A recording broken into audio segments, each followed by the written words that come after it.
How do you design your life to entail freedom? Freedom means that there's a condition that you're being controlled.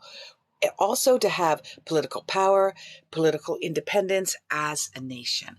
And many of us know that we have been lacking our freedom of choice, our freedom of what kind of job do we want? What way do we want to live? What type of housing market would we like to be able to incorporate into our lives? If you're tied down and you have no freedom because of the job that you have, that's a lack of freedom. Only live where you can live because of your job, because you can't work anywhere else or do it anywhere else. That's a lack of freedom. And I'm Canadian. Yep. Somebody here said Justin Trudeau controls our freedom.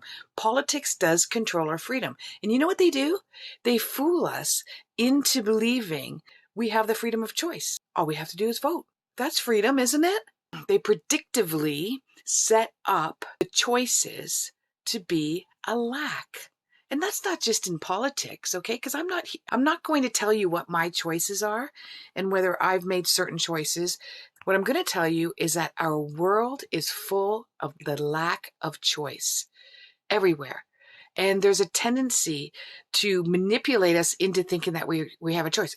Just look at the agricultural. This is your choice. You have a choice between organic and non-organic foods.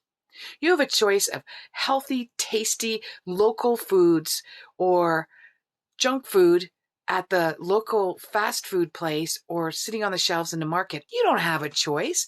Psychologists are hired by huge food chains to set up the food grocery store so that you are manipulated, mass manipulation, in order to want to desire certain choices that are unhealthy for you but profitable for them. So you are not having a choice because you are being mass manipulated. This is psychological manipulation. I'm going to tell you how to get out of this. My name is Holly Hall from AskHollyHall.com, and I work with my clients on a regular basis. And I'm not asking you for a ton of money. For $19. And for $19, I will tell you where you can find freedom in your job, your career, your relationship, within your own dynamic. Because where does most of our shackles and our imprisonment come from? In here, right? It's mind games that we play with ourselves. It's fear that we instill within ourselves. Now, are we supported by the system, the institutions? No. Medical, agricultural, financial, pharmaceutical, political. We feel that we have a choice, and yet we don't. I choose not to buy organic 100% of the time because I can't afford it. I choose to get McDonald's for my children because I work 10 hours a day, and by the time I get home, I'm exhausted, and they want McDonald's, and just to save myself a headache, I pick it up. Don't blame yourself. We're in this self-help industry. I should be stronger. I should be better. I should be more wise. I should be more advanced, evolved. I need to read more books, pay more money for gurus to help settle my mind, settle my heart so I can make better decisions. No, I'm a master astrologer. And 10 years ago, one of my clients was putting out a book on parenting, conscious parenting. You can look it up by Dr. Shefali. She's very, very popular. She's been on everything. She's been on Oprah like three dozen times. Before she became popular, all she wanted to know from me as an astrologer is, I put my book into Oprah like a million other people have. Will it get picked up? This was September. I said, yeah, February. You're not even going to know who I am. And she didn't. For 5 years, I reached out to her at least 4 times. And so the fifth time I reached out to her, which was 5 years ago, she goes, I could use a reading right now. I said, yeah, I know you could. And so my uncle, this is karma. This is huge karma. I love it. Him and I had some money issues a little while ago, and I was okay with it, but he wasn't really okay with the lesson that he learned. And so he said to me, Holly, why don't you ask her to endorse you? I was like, no. And he's like, why not? Karma came into play, and he has paid me tenfold. So I did that. And guess what? She endorsed me. And I've been busy ever since. And what I love to do is I coach. I have a background in psychology and philosophy. I'm trained in neuro-linguistic programming. I'm trained in past life hypnosis therapy. I'm clairvoyant. And right now, what has been happening in the last 2 years has shifted the world globally. I predicted that the actual shift would be designed between 2024 and 2025. So if you think there was anarchy, there will be then. It's happening a bit sooner. So all of you are lost. You're confused. You don't know where to find your freedom. You've been given tastes of freedom for some people who've been working remotely and now they have to go back to work and they're like, I don't really want to do that now. I wasn't really happy work. I really liked it at home. I'll help you guys for $19. I want you to, what did I have to go through to get where I'm at? I'm in my trailer right now. Okay, this is my trailer with my husband. We sold our home at the peak of season just outside of Toronto, and we traveled back to Vancouver. We were here last year. We don't have a house. We have no intention on buying a house anytime soon. I would like to have some property. Things are going to change so drastically globally that I will regret the choice that I'm making now because it would not be an appropriate choice for what's going to happen a year and a half from now. Some of it's going to happen in July.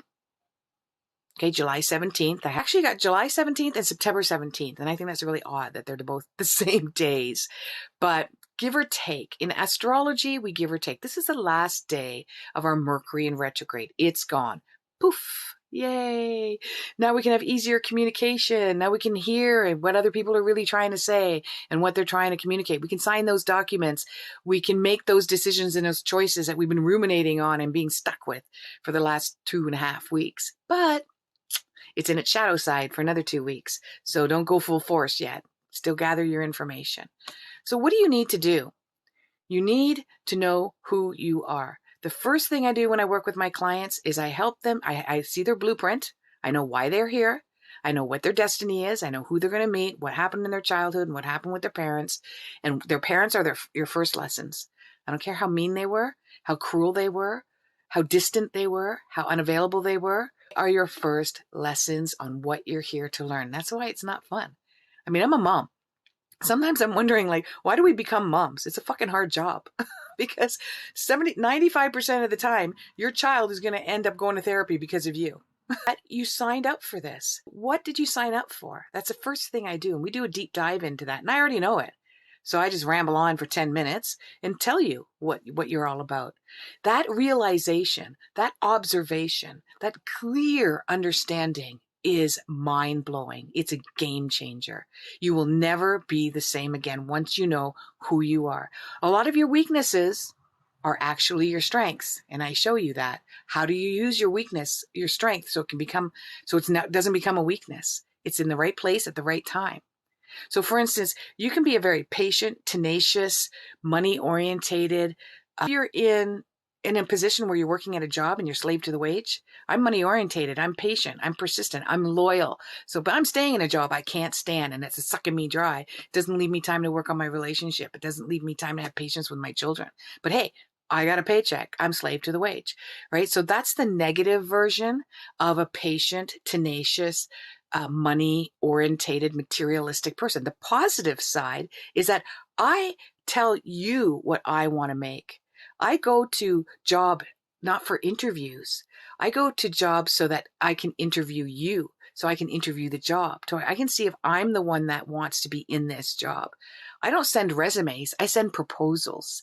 And proposals tell you what I'm good at, what I need, what's perfect for you, and why you want to have me in the position that you're looking for. Okay, and you know what's really cool about that? And I've seen it happen thousands of times. Seriously, I've been doing this for 4 or 5 years full time. Tell that person what they want in a proposal, not a resume. And this includes your personality traits as well, and your vision for yourself as well, and your whole dynamic around your job. You're not just your job.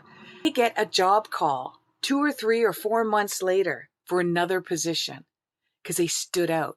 They're in the employment industry. They hate interviewing. They want the first one to be the right one so they can move on. Just like when you're looking for a house and you're looking for a job, you want the first one to be the best house and the first one to be the best job because the process is debilitating and painful. When that new job comes up or that new position, or they even move to another company, they're going to remember you. What I'm going to do, I want you guys to do a deep dive in who you are. Again, questions. I want you to ask yourself, what is my strength? My weaknesses? And how are they connected? How is each strength connected to weakness? Is only a misplaced strength.